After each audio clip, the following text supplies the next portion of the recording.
চ্যানেলের সবাইকে স্বাগত জানাচ্ছি আমি। আজকে আপনাদের জন্য আফ্রিকান ব্ল্যাক ম্যাজিকের ঘটনা নিয়ে হাজির হয়েছি। আশা করছি এই ঘটনাটি আপনাদের এবং লিসনারদের ভালো লাগবে। Black is not a color. Black is a symbol of attitude. বাক্যটা বলেছিলেন আমার এক বড় ভাই, ওনার নাম হচ্ছে ববি। উনি পশ্চিম আফ্রিকার দেশ নাইজেরিয়ার নাগরিক। ববি ভাইয়ের বয়স 60 বছর হবে। তিনি বেশ হাসি খুশি এবং ফ্রেন্ডলি একজন মানুষ। ববি ভাই আরব আমিরাতের সারজা স্টেটে আল নাহদা 2 এই এলাকাতে থাকেন। তিনি প্রায় 25 বছরের বেশি সময় ধরে এখানে আছেন। আমি থাকি আল নাহদা 1 অর্থাৎ দুবাই সাইডে। তবে আমাদের দুজনের বাসা খুব কাছাকাছি। দুজনে থাকি দুবাই সারজা বর্ডারের একেবারে এপারে ওপারে। এখানে তিনি একটি ব্যবসা করেন। ডিসেম্বর মাসের কোনো এক সন্ধ্যায় আমি আর ববি ভাই বসেছিলাম দুবাই আর সারজা বর্ডারের ধারে একটা নিরিবিলি জায়গায়। সেদিন আবহাওয়াটা ছিল অনুকূলে, মুক্ত বাতাস আর কোলাহল মুক্ত একদম রোমাঞ্চকর পরিবেশে যদি পাশে থাকে প্রিয় বড় ভাই আর সেই সাথে যদি হয় গল্প, সেটা আবার আফ্রিকান ব্ল্যাক ম্যাজিকের, তাহলে কার না শুনতে ভালো লাগে। আমি গল্প শোনার লোভ সামলাতে না পেরে একরকম মুগ্ধ হয়ে ববি ভাইয়ের কাছে নাইজেরিয়ার অজানা রহস্যময় কালো জাদুর ঘটনা শুনছিলাম। ঘটনা শোনার এক পর্যায়ে আমি ববি ভাইকে প্রশ্ন করেছিলাম, আচ্ছা ভাই, এই যে এত কিছু ঘটে, সেগুলো কি আসলেই ঘটে? ববি ভাই মুচকি হেসে বললেন, give me your right hand. আমি আমার ডান হাতটা বাড়িয়ে দিলাম। তারপর তিনি আমার হাত ধরে বললেন, now close your eyes and keep them closed. চোখ বন্ধ করার প্রায় 2 মিনিট পর ববি ভাই বললেন, now open your eyes. আমি চোখ খুললাম। ববি ভাই জিজ্ঞেস করলেন, where is the Sahara Center? এটা কি হলো? আমার সামনে থাকা বিশাল একটা শপিং মল, যেটা দুবাই ও সারজা বর্ডারে অবস্থিত, ওটা তো আমাদের সামনে ছিল। এখন সেটা কোথায় গেল? আমি খুঁজতে থাকি। আশেপাশে ভালো করে চেয়ে দেখি সব ঠিক আছে, কিন্তু শুধু সাহারা সেন্টার নেই। অবাক কাণ্ড। তাছাড়া কিছুটা ভয় পাচ্ছিলাম। আমি কখনো ভাবতেই পারিনি আমার এরকম একটা অভিজ্ঞতা হবে। ততক্ষণে ববি ভাই বুঝতে পেরেছেন আমি একটু নার্ভাস ফিল করছি। উনি আমার কাঁধে হাত দিয়ে বললেন, রিল্যাক্স। আমি কিছু বলে ওঠার আগে উনি বললেন, এটা হচ্ছে দৃষ্টিভ্রম জাদু। ভয়ের কিছু নেই, চোখ বন্ধ করে আবার তাকাও, তাহলে সব ঠিক হয়ে যাবে। তখন আমার হাত ববি ভাই ধরে রেখেছিলেন। আমি পুনরায় চোখ বন্ধ করে আবার খুললাম। আমি দেখলাম এবার সব ঠিক আছে। এই তো আমার সামনে সাহারা সেন্টার। আমি বেশ অবাক হয়ে যাই। এটা ছিল আমার জীবনের ভিন্ন একটা অভিজ্ঞতা। আমি ববি ভাইকে জিজ্ঞেস করলাম, তাহলে আপনি কি কোনো কবিরাজ? তিনি বললেন, হ্যাঁ, তুমি আমাকে ছোটখাটো একজন কবিরাজ ভাবতে পারো। আমি বললাম, ছোটখাটো বলতে আপনি যেটা আমাকে দেখালেন, মানে দৃষ্টিভ্রম জাদু, এটা কি কোনো ছোটখাটো বিষয়? তখন ববি ভাই বললেন, এটা অতি সাধারণ বিষয়। আমি যে জাদুবিদ্যা জানি তার তুলনায় এটি একটা একদম প্রাথমিক জাদু। তুমি হয়তো জানো না, আমাদের আফ্রিকাতে 4 শ্রেণীর কবিরাজ বা তান্ত্রিক আছে। নাইজেরিয়া সহ আফ্রিকার দেশগুলোতে মোট 4 শ্রেণীর কবিরাজ পাওয়া যায়, যেটাকে আফ্রিকান ভাষাতে তিনেল, উমনে, পুনা এবং নোয়া বলে। তিনেল হচ্ছে 4র্থ শ্রেণীর কবিরাজ, যারা সাধারণত গ্রামগঞ্জে জাদুর খেলা দেখায়, তাছাড়া টুকটাক জাদু জানে আর ছোটখাটো সমস্যার সমাধান তারা করতে পারে। উমনে হচ্ছে 3য় শ্রেণীর কবিরাজ, যারা সাধারণত সামাজিক ও ধর্মীয় অনুষ্ঠানগুলো পরিচালনা করে। সেখানে অনেক ধরনের অনুষ্ঠান হয়ে থাকে, যেগুলো কালো জাদুর মাধ্যমে হয়ে থাকে, যেমন ভুডো, গুনগুন ইত্যাদি। এই ভুডো ও গুনগুন সম্পর্কে একটু পরে বলছি। এরা ভুডো বিদ্যার চর্চা ছাড়াও প্রথম কালো জাদু বিদ্যাতে মোটামুটি পারদর্শী হয়ে থাকে। তাছাড়া অনেক সমস্যার সমাধানও করতে পারে। পুনা হচ্ছে 2য় শ্রেণীর কবিরাজ, যারা অনেক অভিজ্ঞ হয়। এরা ভয়ঙ্কর ভয়ঙ্কর কালো জাদু করে থাকে, যেমন বান মেরে মানুষ মেরে ফেলা, তারপর ভয়ঙ্কর ভয়ঙ্কর পিশাচ বন্দি করে তাদেরকে দিয়ে কাজ করানো ইত্যাদি ইত্যাদি। তাছাড়া অন্যান্য বিষয় আরো পরে আছে। নোয়া হচ্ছে 1ম শ্রেণীর কবিরাজ। এরা মূলত গুরু শ্রেণীর কবিরাজ হয়, আর যার যার গোত্রের কবিরাজের সর্দার হয় তারা। এরা সর্বোচ্চ স্তরের কালো জাদু চর্চা করে থাকে, যেমন আত্মাবন্দী জাদু, আয়নাবন্দী জাদু, আত্মা বা কারিন ফেরানো জাদু, জিনের ওপরে কালো জাদু করা, রেড ম্যাজিক করা ইত্যাদি। এরা অনেক জটিল কালজাদুর সমাধান করতে পারে। এই নোয়াদের ভেতরে আবার দুই শ্রেণীর নোয়া আছে, যেটাকে বাংলায় বলে সাধারণ নোয়া আর অভিজ্ঞ নোয়া। মোটা দাগে আদিবাসীরা অভিজ্ঞ নোয়া হয়ে থাকে সেখানে। যাই হোক, ববি ভাই বলছিলেন আমি চতুর্থ শ্রেণীর একজন কবিরাজ ছিলাম, তবে আমার ইচ্ছে ছিল অনেক বড় কবিরাজ হবার। কিন্তু আমার সাথে এমন একটা ঘটনা ঘটে গেল, তারপর থেকে আমি এই জাদুর চর্চা একদম ছেড়ে দিয়ে এই দেশে চলে আসি। আমি বললাম, আপনি যদি আপনার সেই ঘটনাটা আমাকে বলতেন, তাহলে আমি সেটা লিখে আমাদের বাংলাদেশের একটা জনপ্রিয় ভৌতিক প্ল্যাটফর্ম ভূত.com-এ পাঠাতাম। ববি ভাই তারপর তার ঘটনা ভূত.com-এ শেয়ার করতে রাজি হন। একটা কথা বলে রাখি ভাইয়া, ডিসেম্বর থেকে ফেব্রুয়ারি পর্যন্ত ববি ভাইয়ের কাছ থেকে অনেক কিছু জেনেছি আফ্রিকান ব্ল্যাক ম্যাজিক সম্পর্কে। আমি সেগুলোর মূল বিষয় সংক্ষেপে নোট করে রেখেছি যাতে আমি ভুলে না যাই। আমি বুঝতে পারছি না ঘটনা কোথা থেকে শুরু করব, তো আমার ক্ষুদ্র মস্তিষ্কে যেটুকু জ্ঞান আছে সেটুকু দিয়ে চেষ্টা করছি ঘটনাগুলো যতটুকু সম্ভব সাজিয়ে লেখার। তো চলুন শুরু করা যাক সেই বহুল আলোচিত আফ্রিকান কালো জাদুর ঘটনা। এই ঘটনাগুলো ঘটেছিল পশ্চিম আফ্রিকার দেশ নাইজেরিয়াতে। মূল ঘটনা শুরু করার আগে নাইজেরিয়া জাতিগোষ্ঠী নিয়ে কিছু তথ্য দেয়া যাক, তাহলে ঘটনা বুঝতে সুবিধা হবে। তবে এসব তথ্য দেওয়ার আগে আমি ববি ভাইয়ের কাছ থেকে অনুমতি নিয়েছি। আমি ওনাকে বলেছি ভূত.com কখনো কোনো দেশ, জাতি, গোষ্ঠীকে ছোট করে না বা বড়ও করে না। এটা সম্পূর্ণ বিনোদনমূলক একটা প্ল্যাটফর্ম। এখানে শুধু সত্য ভয়ের ঘটনা উপস্থাপন করা হয়।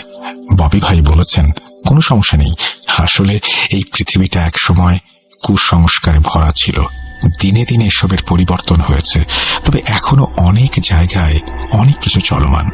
আপনি আপনার দেশের মানুষের সামনে আমাদের দেশ সম্পর্কে যেটা তুলে ধরবেন সেটা হচ্ছে ইতিহাস। আপনি চাইলেও ইতিহাস পরিবর্তন করতে পারবেন না, আর সেটা সম্ভব না। তো ববি ভাই আমাকে তাদের দেশ ও জাতি সম্পর্কে অনেক তথ্য দিয়েছেন, সেগুলো আমি বর্ণনা করছি। এখানে যদি আপত্তিকর বা বিরক্তিকর কোনো বিষয় থাকে তাহলে আমি ভূত.com ও লিসেনারদের কাছে ক্ষমা চেয়ে নিচ্ছি। নাইজেরিয়াতে মোট 300টির বেশি ছোট বড় জাতিগোষ্ঠী রয়েছে, যার ভেতরে প্রধান 3টা জাতিগোষ্ঠী হচ্ছে হাউসা, ইউরুবা ও ইবো।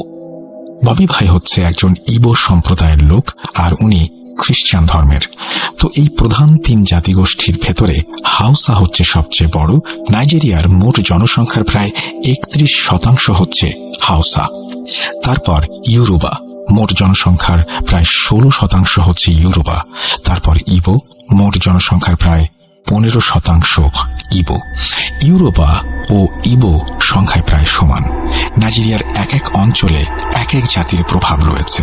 নাইজেরিয়ার উত্তর অঞ্চলে হাউসারা সংখ্যাগরিষ্ঠ আর অন্যান্যরা সংখ্যালঘু। পশ্চিম অঞ্চলে ইউরোবা সংখ্যাগরিষ্ঠ আর পূর্ব অঞ্চলে ইবোরা। ববি ভাইয়ের বাড়ি হচ্ছে নাইজেরিয়ার পশ্চিম অঞ্চলে, সেখানে ইউরোবা সংখ্যাগুরু আর ইবোরা সংখ্যালঘু।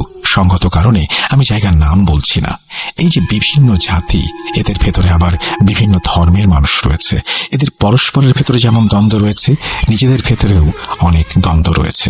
যেমন ইউরোবাদের ভেতরে মুসলিম, খ্রিস্টান ও অন্যান্য ধর্মের মানুষ আছে। আবার এদের ভেতরে উপজাতি আছে। উপজাতিদের আবার নির্দিষ্ট ধর্ম আছে, তারা আবার আলাদা আলাদা কালচার মেনে চলে। আর এই ইউরোবাদের সাথে উপজাতি ইউরোবাদের দ্বন্দ্ব আছে। তাদের ধর্ম, কর্ম, মতের অনেক বিভেদ রয়েছে। যদি কালো জাদুর কথা বলেন, তবে উপজাতিরা এসব বিষয়ে সবসময় অভিজ্ঞ এবং শ্রেষ্ঠত্ব লাভ করেছে। হাউসা ও ইবোদের ভেতরে ঠিক একই বিষয় লক্ষ্য করা যায়। আপনি হয়তো জানেন নাইজেরিয়াতে 1967 সালে গৃহযুদ্ধ হয়েছিল। এই গৃহযুদ্ধের প্রধান একটা কারণ হচ্ছে জাতিগত দ্বন্দ্ব। তো নাইজেরিয়াতে যে সমস্ত বিষয়গুলো দেখা যায়, যে অঞ্চলটিতে যে জাতি সংখ্যাগুরু তারা বাকি সংখ্যালঘু জাতিদের উপরে প্রভুত্ব করে। প্রায় অঞ্চলে সংখ্যাগুরুত্ব দ্বারা সংখ্যালঘুরা চরম বৈষম্যের শিকার। বর্তমানে এসব দ্বন্দ্বের হার তুলনামূলকভাবে অনেক কমে গেলেও এখনো সেখানে অনেক জায়গায় এই জাতিগত দ্বন্দ্বের দেখা মেলে। এই দেশটিতে প্রচুর কালো জাদুর চর্চা হয়। তাছাড়া নাইজেরিয়ার বিশাল একটা জনগোষ্ঠী ভুডো বা কালো জাদু ধর্মে বিশ্বাসী। ভুডো হচ্ছে তাদের ভাষায় প্রজ্ঞা ও কল্যাণের প্রতীক। তবে এই ধর্মটি কিন্তু অন্যান্য ধর্ম থেকে একদমই আলাদা। কেননা ধর্মের চেয়েও এর সাথে তাদের একান্ত নিজস্ব একটি দর্শন ও আদর্শ জড়িয়ে আছে। এই ধর্মের সবচেয়ে গুরুত্বপূর্ণ দিক হলো এটি একই সাথে সর্বেশ্বর এবং একেশ্বরবাদী। ববি ভাই বলছিলেন, প্রতি বছর একটা বিশেষ দিনে এই ভুডুয়ানরা একটা গুনগুন অনুষ্ঠানের আয়োজন করে থাকে। সেদিন একজনকে বিশেষ সাজে সাজানো হয়। এই গুনগুন অনুষ্ঠানে যিনি গুনগুন সেজে থাকেন তিনি বিভিন্ন রঙের লম্বা লম্বা জামা পরে বাড়ি বাড়ি ঘুরে বেড়ান। তাদের বিশ্বাস এই দিনে তাদের পূর্বপুরুষদের আত্মা ফিরে আসে। তবে একটা ভয়ঙ্কর বিষয় আছে এখানে। এই গুনগুন যখন বাড়ি বাড়ি ঘুরে বেড়াবে তখন তার থেকে বেশ দূরত্ব বজায় রাখতে হয়। যদি কেউ ভুল করে এই গুনগুন সাজে সজ্জিত ওই ব্যক্তির কাছে যান, তবে গুনগুন সাজে সজ্জিত ব্যক্তিটি সহ যে ব্যক্তি তার কাছে যাবে সেই ব্যক্তি অর্থাৎ দুজনের একসাথে মৃত্যু হবে। একবার ববি ভাইয়ের এলাকায় গুনগুন অনুষ্ঠানে দুজন ব্যক্তি একসাথে মারা গেল। একজন নাকি ভুল করে গুনগুনকে স্পর্শ করে ফেলে। তারপর বিদ্যুতের শক খেয়ে মানুষ যেমন মুহূর্তের মধ্যেই দগ্ধ হয়ে যায়, ঠিক তেমনি করে ওই দুজন মারা গেলেন। এটা ববি ভাই নিজে দেখেছেন। তাছাড়া এখানে মানুষ প্রায় সর্বক্ষেত্রে কালজাদুর ব্যবহার করে থাকে। এই যেমন ভালো চাকরির জন্য, ভালোবাসা স্থাপন, সংসারে শান্তির জন্য ইত্যাদি ইত্যাদি। তাছাড়া খারাপ দিক তো আছেই। ফুটবল নাইজেরিয়ার একটি জনপ্রিয় খেলা, এটা আমরা সবাই জানি। ববি ভাই বলছিলেন, ওই যে বড় বড় তারকা ফুটবলাররা, তাদের অনেকেই কবিরাজের শরণাপন্ন হয়েছেন বিভিন্ন সময়ে। রোমান, ক্যাথলিক, খ্রিস্টান ও প্র্যাকটিসিং মুসলিম ব্যতীত মোটামুটি সবাই প্রত্যক্ষ পরোক্ষভাবে কালজাদুর চর্চা করে থাকেন অথবা শরণাপন্ন হয়ে থাকেন। এখানে সবচেয়ে ভয়ঙ্কর যে বিষয়টি লক্ষ্য করা যায় সেটি হচ্ছে এখানে এক জাতি অন্য জাতির ওপরে কালজাদু করে থাকে। এবার হয়তো বুঝতে পারছেন আমি কেন এত কথা বললাম।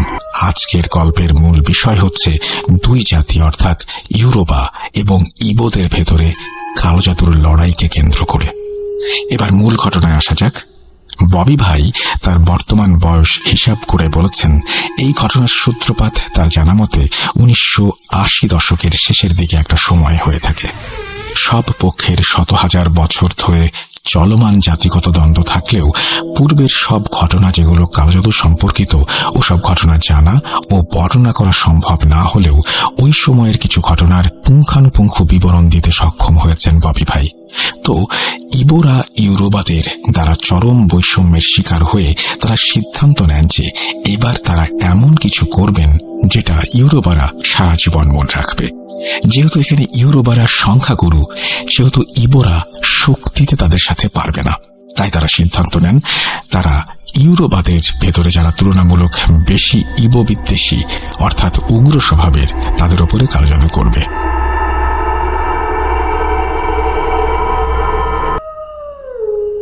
ঘটনা বোঝার সুবিধার্থে আমি এখানে ছদ্মনাম ব্যবহার করছি।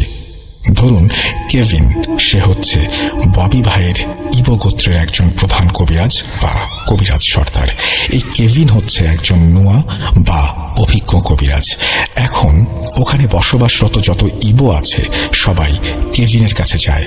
তারপর তাকে বলে, কেভিন কিছু একটা করুন, এই ইউরোবাদের অত্যাচার আর সহ্য হচ্ছে না, ওদেরকে একটা উচিত শিক্ষা দিন। তখন কেভিন বলে, ঠিক আছে, আমি ইউরোবাদের শায়েস্তা করব, তবে আমাকে একদিন সময় দাও, আমাকে ভাবতে দাও কি জাদু করা যায় ওদের ওপরে। পরের দিন কেভিন ইবো প্রধান সবাইকে ডেকে বলে, আমি ওদের ওপরে কিছু রক্তচোষা পিশাচ শ্রেণীর জিন চালান করে দেব।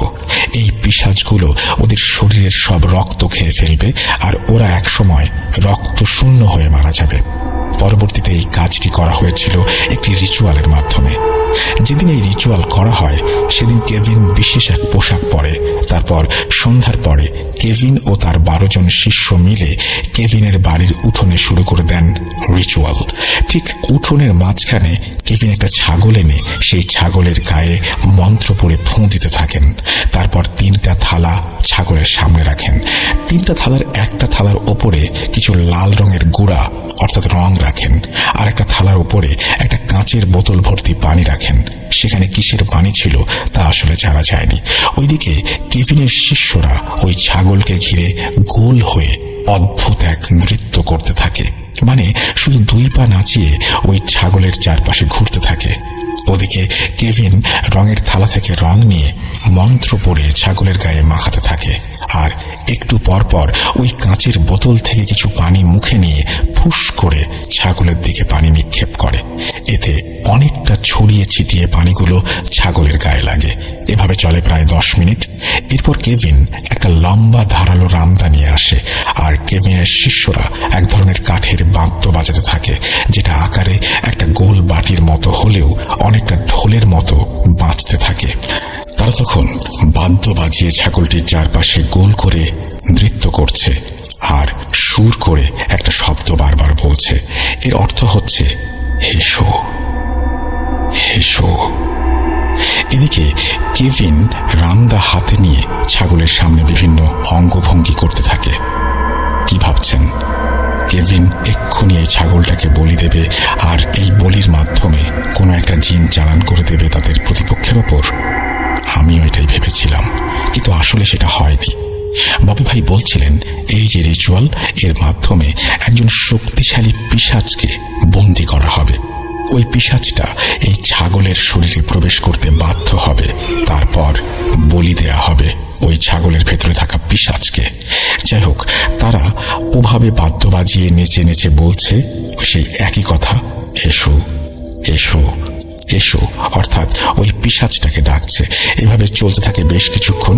একটা সময় ছাগলটা ওখানে দাঁড়িয়ে হুঙ্কার দিতে থাকে।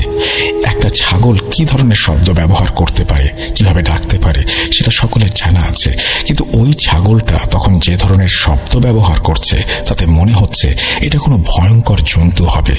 তার অমন হুঙ্কার শুনে উপস্থিত সবাই বুঝতে পারে এখন এই ছাগলের ভেতরের পিশাচ বন্দী হয়েছে। তখন তারা আনন্দে উল্লাস করতে থাকে। একটু খেয়াল করুন, পিশাচ বন্দী হয়েছে দেখে তারা উল্লাস করছে। আর এই ঘটনা যদি আমাদের দেশে কোথাও হতো আর আমরা যদি সেটা বুঝতে পারতাম আমাদের সামনে থাকা ছাগলের ভেতরে একটা ভয়ঙ্কর পিশাচ আছে, তখন আমাদের কি অবস্থা হতো? তাহলে বোঝা যায় এই সব বিষয় তাদের কাছে ডাল ভাতের মতো। আসলেই ভয়ঙ্কর ব্যাপার। যাই হোক, ছাগলের ভেতরে থাকা পিশাচটা হুঙ্কার দিতে থাকে, কিন্তু মজার বিষয় হচ্ছে ছাগলটা রাগে গর্জন করলেও ওই জায়গা থেকে নড়াচড়া করছে না। এটা দেখে মনে হচ্ছে অদৃশ্য কিছু তাকে শক্ত করে ধরে রেখেছে, যার ফলে সে কোনো রকম নড়াচড়া করতে পারছে না, শুধু এদিক ওদিক চেয়ে দেখছে। আমি ববি ভাইকে জিজ্ঞেস করলাম, এই যে ছাগলের চারপাশ দিয়ে একসাথে এত মানুষ নাচানাচি করছে, বাদ্য বাজাচ্ছে, তার আগে তারা শরীরে রং মাখালো, বোতল থেকে পানি মুখে নিয়ে তার দিকে নিক্ষেপ করলো, এত কিছু হলো সেখানে, আর ছাগলটা ওখানে দাঁড়িয়ে থাকলো। সে পালাতে পারুক আর না পারুক, অন্তত ছোটাছুটি তো করবে। তখন ববি ভাই হেসে আমাকে বললেন, ছোট ভাই, এটাই তো কালো জাদু। ওই ছাগলকে সম্পূর্ণ বশ করে রাখা হয়েছিল। যাই হোক, একসময় কেভিন এক কোপে ছাগলের ঘাট থেকে মাথা আলাদা করে ফেলে। যখনই কোপ মেরেছে তখন ওই ছাগলটা এত জোরে আর্তনাদ করে উঠেছে, সেই আর্তনাদে পুরো বাড়িটা কেঁপে ওঠে। ওই আর্তনাদ মূলত ছাগলের ভেতরে থাকা পিশাচটার। কেভিন ছাগলের কাটা মাথাটা ওই খালি পড়ে থাকা তৃতীয় থালার ওপর রেখে দেয়।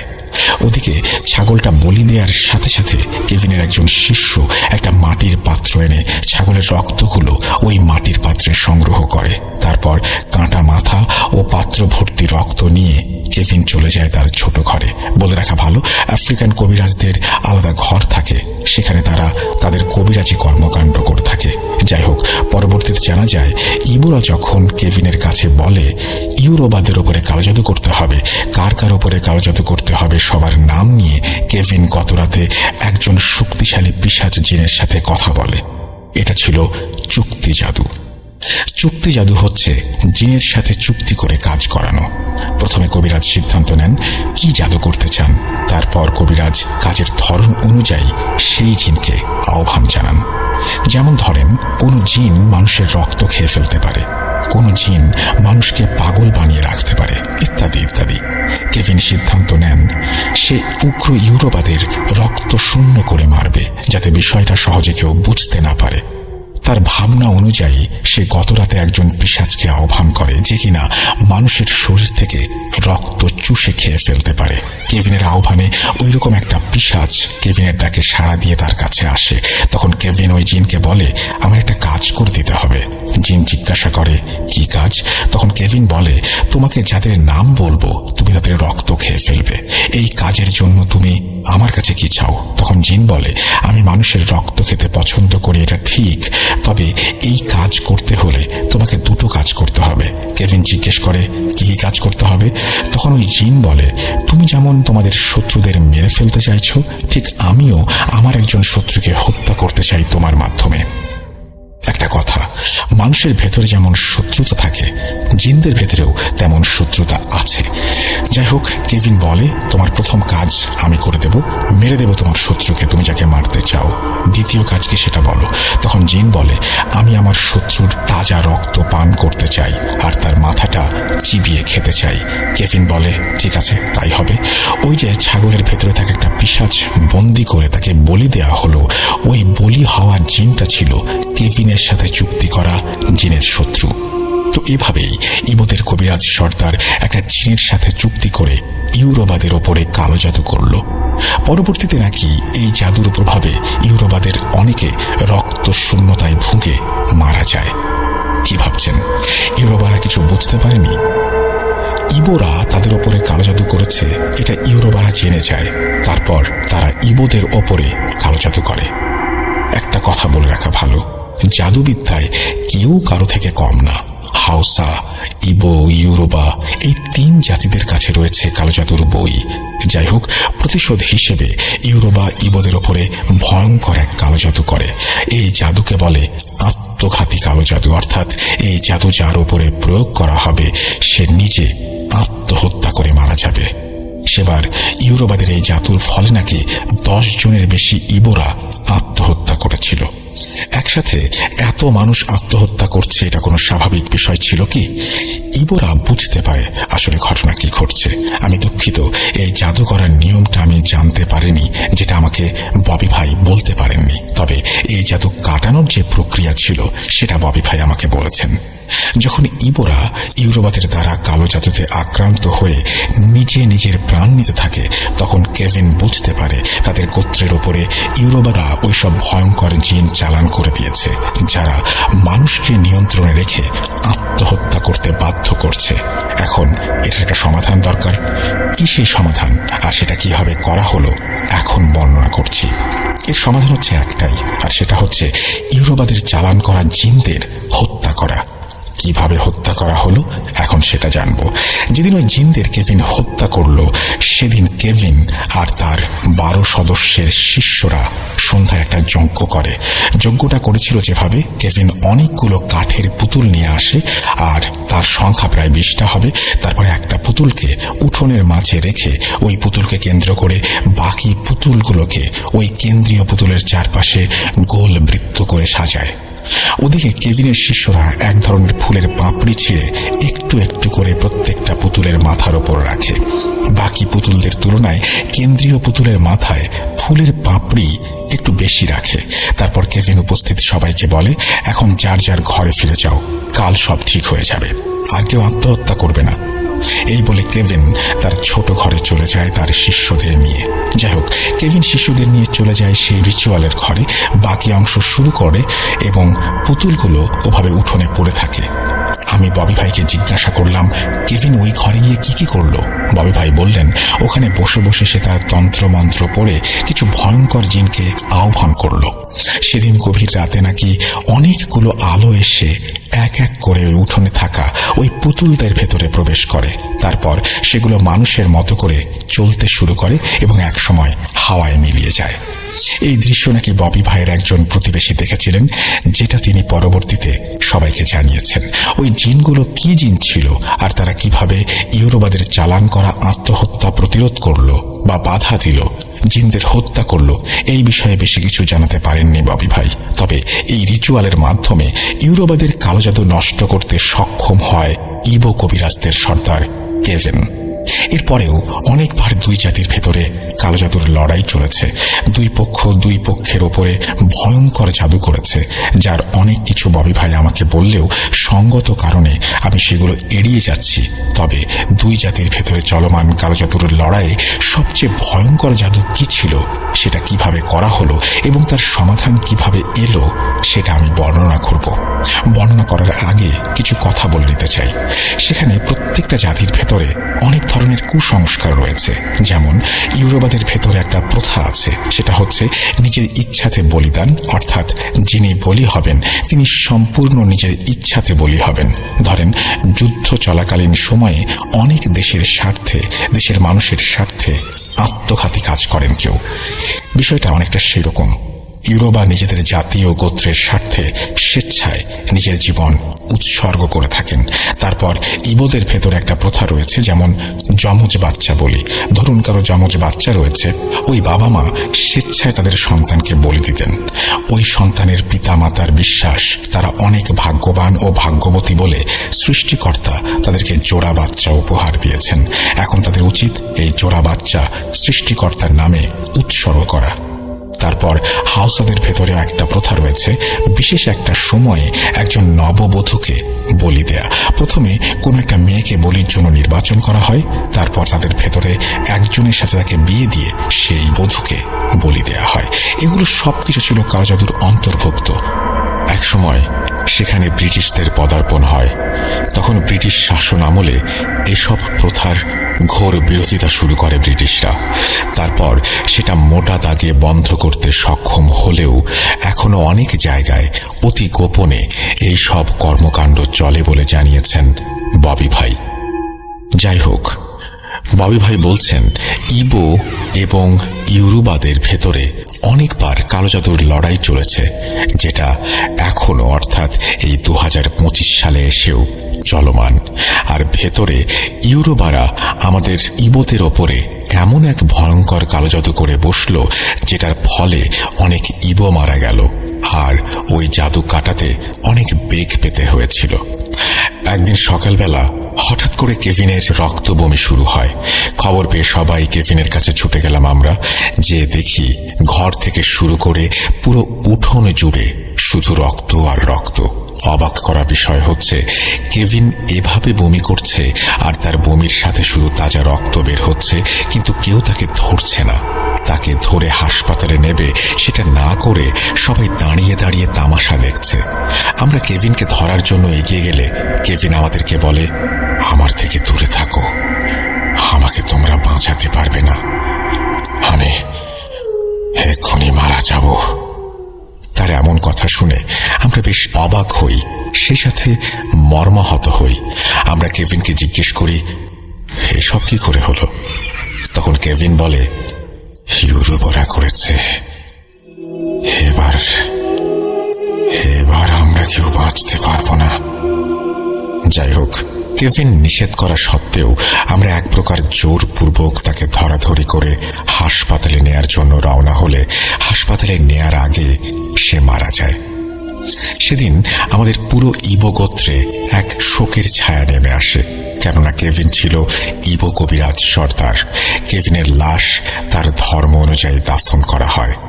কেভিন মারা যাওয়ার 2 দিন পরে আমাদের ইবো গোত্রের 3 জন যুবক একইভাবে রক্ত বমি করতে করতে মারা যায়। মৃত্যুর আগে তারা শুধু এটা বলতে চেয়েছিল তারা নাকি গত রাতে স্বপ্নের ভেতরে কিছু খেয়েছে। অবাক করা বিষয় হলো, তারা 3 জন একই স্বপ্ন দেখেছে।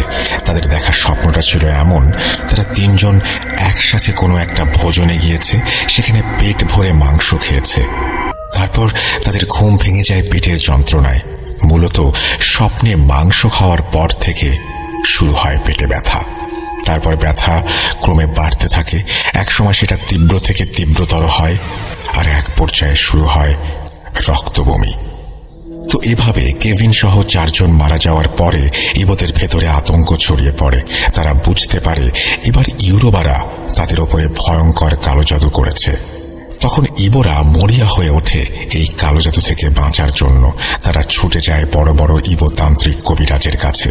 ওই 3 জন ইবো যুবক মারা যাওয়ার পরের দিন ইবোরা পাশের এলাকা থেকে একজন নামকরা ইবো কবিরাজকে নিয়ে আসে ববি ভাইদের এলাকায়। এই কবিরাজ ছিল একজন গুরু শ্রেণীর এবং অনেক অভিজ্ঞ একজন কবিরাজ। ঘটনা বোঝার স্বার্থে আমি এই কবিরাজের একটা ছদ্মনাম ব্যবহার করছি। ধরুন ওই কবিরাজের নাম হেনরি। তো এই হেনরি কবিরাজকে নিয়ে আসার পরে তাকে সবকিছু খুলে বলা হয়। কেভিন সহ কিভাবে 4 জন ব্যক্তি মারা গেল জানানো হয়। সবকিছু শুনে হেনরি বলে, আচ্ছা আমি আগে দেখি ইউরোবারা তোমাদের ওপরে কোন ধরনের কালো জাদু করেছে।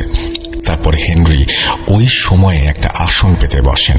তারপর চোখ বন্ধ করে বিড়বিড় করে কিছু একটা পড়তে থাকেন। একটা সময় মনে হলো হেনরি একদম ঘুমিয়ে গেছেন ওই বসা অবস্থায়। যাই হোক, কিছুক্ষণ পরে হেনরি তার চোখ খোলেন। তারপর তিনি আসন থেকে উঠে দাঁড়ান। হেনরি বলেন, তোমাদের উপরে ভয়ঙ্কর প্রতিশোধ নিতে ইউরোবারা একজন অভিজ্ঞ ইউরোবা আদিবাসী কবিরাজ সর্দারকে নিয়ে আসে তোমাদের পুরো গোত্রকে কালো জাদু করে শেষ করে দেবার জন্য। ওই ইউরোবা কবিরাজ ছিল একজন অতি অভিজ্ঞ নোয়া। তখন ওই আদিবাসী ইউরোবা কবিরাজ সর্দার ওখানকার ইউরোবাদের বলেন, কিছুদিন পরে সূর্যগ্রহণ হবে। ওই সূর্যগ্রহণের সময় তোমাদের ভেতর থেকে একজন স্বেচ্ছায় যদি বলি হতে রাজি হয়, তবে এই বলির মাধ্যমে ইবোদের ওপরে ভয়ঙ্কর কালো জাদু করতে পারবো, যে জাদু কাটানোর ক্ষমতা ইবোদের নেই। তারপর ইউরোবাদের ভেতরে একজন রাজি হয় স্বেচ্ছায় বলি হতে। এভাবে সূর্যগ্রহণের দিন ইউরোবা কবিরাজ একজনকে বলি দিয়ে তোমাদের ওপরে ভয়ঙ্কর কালো জাদু করেছে। ওরা ওই দিন একটা রিচুয়াল করেছিল, যে রিচুয়ালের মাধ্যমে ভয়ঙ্কর 3টা শক্তিশালী জাদুকর জিনকে তোমাদের ওপরে চালান করে দেয়। ইউরোবাদের চালান করা ওই জিন 3টা আদমা জাদুবিদ্যা জানে। এই আত্ম জাদুবিদ্যা হচ্ছে এমন বিদ্যা যে কিনা চাইলে কিছু সময়ের জন্য তার শরীর একদম অস্তিত্বহীন করে ফেলতে পারে। মানে এই জাদুর প্রভাবে কোনো জিনও তাদেরকে খুঁজে পাবে না। যেমন বাতাসেরও একটা অস্তিত্ব আছে, কিন্তু সেটা অনুভব করা যায়, দেখা যায় না। কিন্তু এই আদমা বিদ্যা এত অদ্ভুত ও ভয়ঙ্কর যে এটা প্রয়োগ করার সাথে সাথে একজন জিন তার শরীরকে একদম অস্তিত্ব শূন্য করে ফেলতে পারে এবং সে অন্যান্য জিনের সামনেই এই অস্তিত্বহীন করার কাজটা করে। তাই ওই আদিবাসী ইউরোবাদের কবিরাজ সর্দার ভালো করে জানে এই 3 জিনকে মারা অসম্ভব। ওই জিনদের থেকেও কোনো শক্তিশালী জিন যদি ওদেরকে ধরতে আসে অথবা মারতে আসে, তখন ওরা আদমা জাদুর সাহায্যে নিজেদের একদম অস্তিত্বহীন করে পালিয়ে যায়। তারপর আর ওদেরকে খুঁজে পাওয়া যায় না। আর সবচেয়ে ভয়ঙ্কর বিষয় হচ্ছে ওই 3 জিন হচ্ছে যাযাবর শ্রেণীর জিন, যারা সমাজ থেকে বিচ্ছিন্ন এবং থাকে জঙ্গলে। মানে জিনদের ভেতরেও তো একটা সমাজ ব্যবস্থা আছে মানুষের মতো। তো এই জিনগুলো হচ্ছে সমাজযুক্ত। কি আদমা এবং আদমা জাদুর রহস্য আসলে কি, এখন সেটা বলছি। আনুমানিক 1700 শতাব্দীতে পশ্চিম আফ্রিকার কোনো একটা দেশে জন্ম হয়েছিল এই আদমার। তার জন্ম কোথায় হয়েছিল এটা নির্দিষ্ট করে বলতে পারেনি ববি ভাই। তাকে সবাই রাজকুমারী আদমা বলে চেনে। আফ্রিকার অনেকে বলেন আদমার জন্ম হয়েছিল কোনো এক রাজ পরিবারে, আবার অনেকে বলেন সে জন্মেছিল একটা সাধারণ গরিব পরিবারে। তবে আদমা ছিল একজন বুদ্ধিমতী এবং একজন আফ্রিকান সুন্দরী তরুণী। আদমা সবসময় সামাজিক কল্যাণমূলক কাজের সাথে যুক্ত থাকত। বিশেষ করে নারীদের অধিকার নিয়ে সে কাজ করত। এতে করে তার অনেক শত্রু হয়ে যায়। তার এই শত্রুদের হাত থেকে নিজে বাঁচার জন্য ও শত্রুদের শিক্ষা দেওয়ার জন্য আদমা এক সময় ভয়ঙ্কর ভয়ঙ্কর কালো জাদুর চর্চা শুরু করে। সে কিভাবে এই জাদুবিদ্যা আয়ত্ত করেছে এ বিষয়ে জানা যায়নি। তবে সে জাদুবিদ্যায় অনেক পারদর্শী ছিল। বিশেষ করে সমস্ত দৃশ্য এবং অদৃশ্য শক্তির সামনে নিজেকে অস্তিত্বহীন করা জাদুতে সে পারদর্শী ছিল। তার এমন জাদু ক্ষমতার জন্য অনেকে তাকে অতি অসাধারণ কিছু মনে করলেও তৎকালীন সময়ের অনেকে তাকে অপছন্দ করত। অনেকে বলে থাকেন সে শয়তানি বিদ্যা অর্থাৎ ডাকিনী বিদ্যা বা ডাইনি বিদ্যার চর্চা করত। যাই হোক, এই হচ্ছে আদমা সম্পর্কে সংক্ষিপ্ত তথ্য। আদমার কাছ থেকেই এই 3টি জিন নিজেদের লুকিয়ে ফেলার সে জাদু শিখেছে বলে কবিরাজ হেনরি সেদিন জানিয়েছিল। আদমা এই 3 জিনকে বশ করে তার জাদুবিদ্যার যাবতীয় কাজ করাতো। এখন আদমা মারা যাবার পরে ওই জিন 3টা মুক্ত হয়ে যায়, আর এখন তারা স্বাধীন। প্রশ্ন থাকতে পারে, তারা যদি স্বাধীন হয়ে থাকে তবে ইউরোবা আদিবাসী কবিরাজ সর্দারের কথা অনুযায়ী তারা কেন কাজ করছে? উত্তর হচ্ছে, এটা একটা চুক্তি। যাই হোক, বলি দেওয়ার পরে শর্ত অনুযায়ী এখন ওই 3 জিন ইউরোবা আদিবাসী কবিরাজ সর্দারের কাছে প্রতিশ্রুতি দিয়েছে ওরা তোমাদের সবাইকে মেরে ফেলবে। ইউরোবাদের সবচেয়ে বেশি ক্ষোভ ছিল কেভিনের ওপরে। এই জন্য ইউরোবারা তাদের কবিরাজ গুরুর কাছে অনুরোধ করে সে যেন সর্বপ্রথম কেভিনকে হত্যা করে। সেই কথা অনুযায়ী ইউরোবাদের কবিরাজ গুরু সর্বপ্রথম কেভিনের ওপরে কালো জাদু করে। যে রাতে কেভিনকে হত্যা করা হয় সেই রাতে কেভিনকে একই স্বপ্ন দেখানো হয়। মানে তোমাদের যে 3 জন যুবক মারা গেছে তারা যে স্বপ্ন দেখেছিল, একটা ভোজনে গিয়ে পেট ভরে মাংস খাচ্ছে, তারপর পেট ব্যথা শুরু হয়েছে এবং অতঃপর রক্ত বমি করে মৃত্যু। মূলত ওই জিন 3টা স্বপ্নের ভেতরে এক ধরনের কাঁচা মাংস খাওয়ায়। এই মাংস খাওয়ার ফলে এই 4 জনের মৃত্যু হয়েছে। এখন প্রতিদিন তোমাদের ভেতরে 3 জন করে স্বপ্নে ওই 3 জিনের দেয়া মাংস খাবে এবং এটা খেলে আর বাঁচার উপায় নেই। এভাবে তোমাদের সবাইকে মেরে ফেলবে। এই সমস্যার সমাধান একটা, সেটা হচ্ছে ওই যাযাবর 3 জিনকে হত্যা করা, যা আমার পক্ষে অনেক কঠিন হবে। তবে আমাকে একটু সময় দাও, দেখি কি করা যায়। আপাতত আমি চলে যাচ্ছি, আগামীকাল আবার আসবো। আজকে রাতের ভেতরে আমি দেখি কোনো উপায় বের করতে পারি কিনা। তারপর হেনরি চলে যায়, আর যাবার আগে সবাইকে বলে যায় আজকে রাতে ভুলেও কেউ যেন না ঘুমায়। কারণ হচ্ছে ঘুমিয়ে গেলে গত রাতের মতো 3 জনকে স্বপ্নের ভেতরে মাংস খাইয়ে মেরে ফেলা হবে। জেগে থাকলে হয়তো এই সমস্যাটা হবে না। যাই হোক, সেদিন রাতে কবিরাজ হেনরির কথা মতো আর কেউ ঘুমানোর সাহস পায়নি। তবে দুর্ভাগ্যবশত হঠাৎ করে ভোর রাতের দিকে আবারও 3 জন যুবক রক্ত বমি করতে করতে একটা সময় মারা যায়। মারা যাবার আগে তারা এটা বলেছিল যে একটা সময় তারা অনুভব করে কেউ তাদের কাছে এসে জোর করে কিছু কাঁচা মাংস খাইয়ে দিল। যখন মাংসগুলো খাওয়াচ্ছিল তখন তারা চিৎকার করতে যেও করতে পারেনি, নড়াচড়া করার কোনো শক্তি ছিল না। এভাবে 7টা তাজা প্রাণ ঝরে যাওয়াতে আমাদের পুরো গোত্রে শোকের ছায়া নেমে এসেছিল। ওদিকে হেনরিকে আবারও খবর দিয়ে আনা হলো। হেনরি সেই অবস্থা দেখে অনেক দুঃখ প্রকাশ করে আর বলে, আমি ভেবেছিলাম হয়তো না ঘুমালে এই সমস্যা হবে না, কিন্তু এখন দেখছি এটা আমার ভাবনার থেকেও ভয়ঙ্কর। তখন উপস্থিত সবাই হেনরিকে বলে, হেনরি কিছু একটা করেন, তা না হলে আমরা কেউ বাঁচতে পারবো না। তখন হেনরি বলে, আমি গত রাতে আমার জাদুবিদ্যার মাধ্যমে জানতে পেরেছি যে এই সমস্যা সমাধানের একটা উপায় আছে, তবে সেটা অনেক কঠিন। উপস্থিত সবাই জিজ্ঞেস করে কি সেই উপায়? তখন হেনরি বলে, 4 পূর্বপুরুষের জাদু। উপস্থিত সবাই জিজ্ঞেস করে কি সেই 4 পূর্বপুরুষের জাদু? তখন হেনরি বলে, আফ্রিকা মহাদেশের ভেতরে একজন বিখ্যাত কবিরাজ ছিলেন যার নাম হচ্ছে গৌ। এই গৌকে বলা হতো কবিরাজ সম্রাট। গৌ প্রতিটা জাদু কাটানো বিদ্যা জানত। হেনরি বলছেন, গতকাল রাতে আমি একটা সাধনার মাধ্যমে জানতে পারি এই সমস্যার সমাধান আছে একমাত্র গৌয়ের হাতে। একটু বলে রাখি, আফ্রিকাতে কবিরাজের ছেলে কবিরাজ হয়। এটা ওখানকার একটা নিয়ম যেটা বিশ্বের অনেক দেশে দেখা যায়।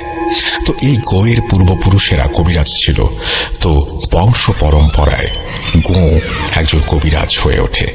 কিন্তু গৌ এমন কিছু সাধনা করেছিল যেটা অন্যান্য কবিরাজরা চিন্তা ভাবনা করতেও ভয় পায়। যেমন মৃত মানুষের আত্মা বন্দি করে তাদেরকে দিয়ে কাজ করানো। এখানে আত্মা বলতে আমরা কারিন বুঝি, তবে সমস্যা হচ্ছে গৌ মারা গেছে অনেক দিন আগে। এমনকি তার ছেলে সহ পরবর্তী 3 পুরুষ মারা গেছে। বর্তমানে গৌয়ের বংশধর যিনি আছেন তিনি অনেক দূরে থাকেন। রাতারাতি তার কাছে গিয়ে তাকে দিয়ে কাজ করানো অসম্ভব। তাছাড়া সে গৌয়ের মতো ওই রকম অভিজ্ঞতা অর্জন করতে পেরেছিল কিনা সেটাও ভাবার বিষয়। তাই আমি সিদ্ধান্ত নিয়েছি আমি 4 পূর্বপুরুষের জাদু করব।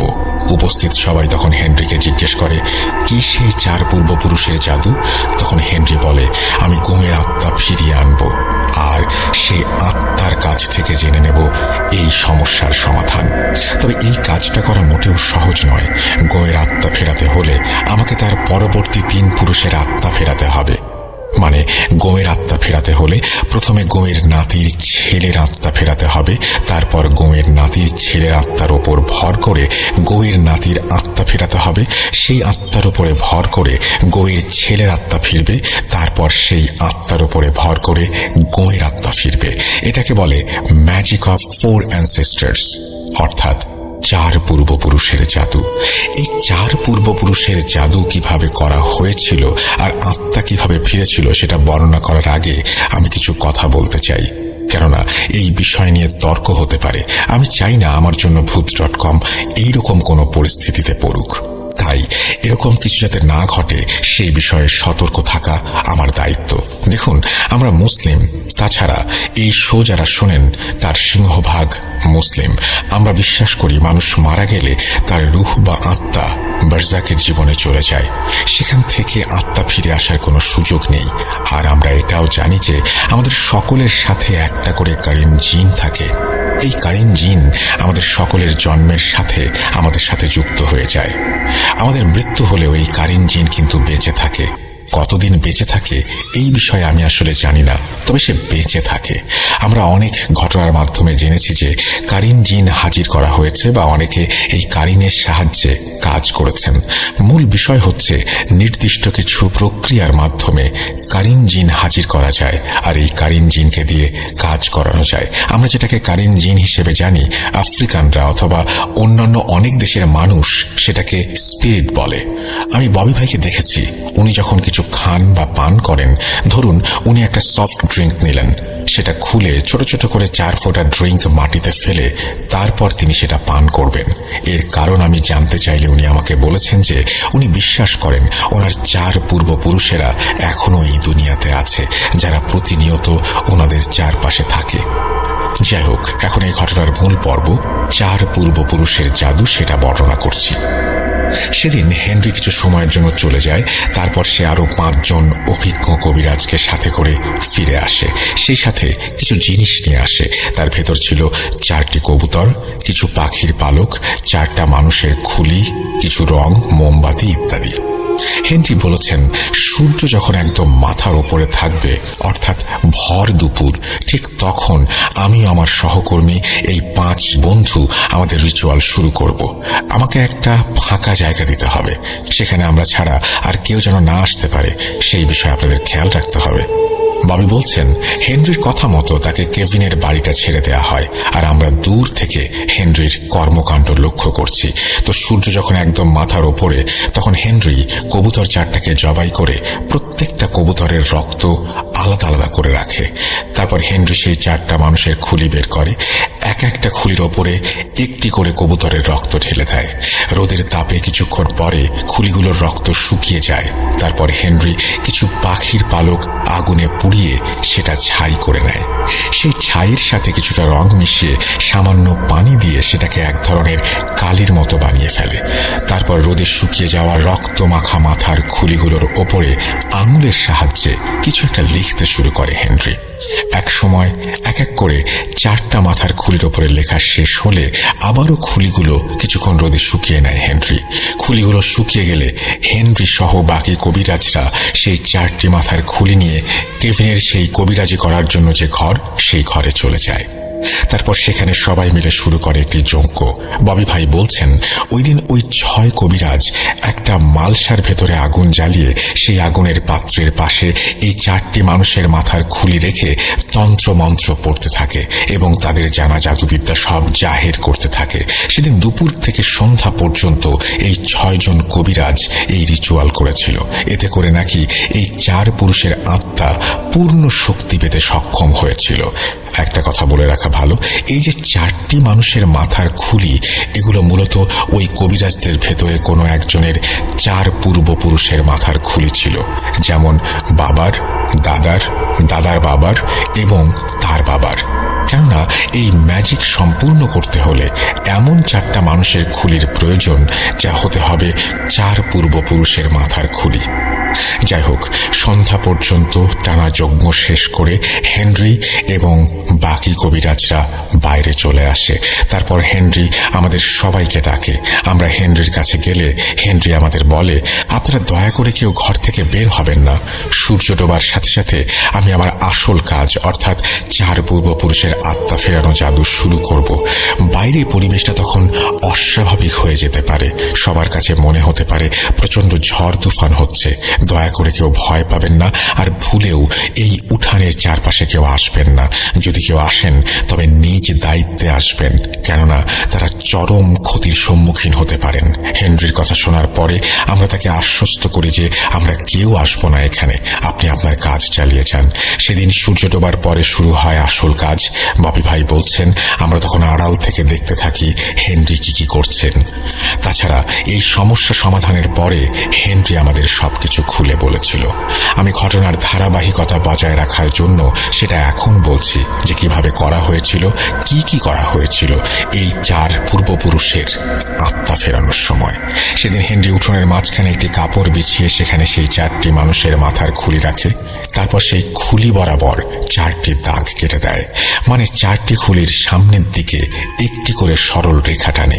সেই দাগের উপরে কিছু রং ছিটিয়ে সেগুলোর উপরে মোমবাতি স্থাপন করে, অনেকটা অ্যাসেম্বলির মতো করে সাজিয়ে নেয়।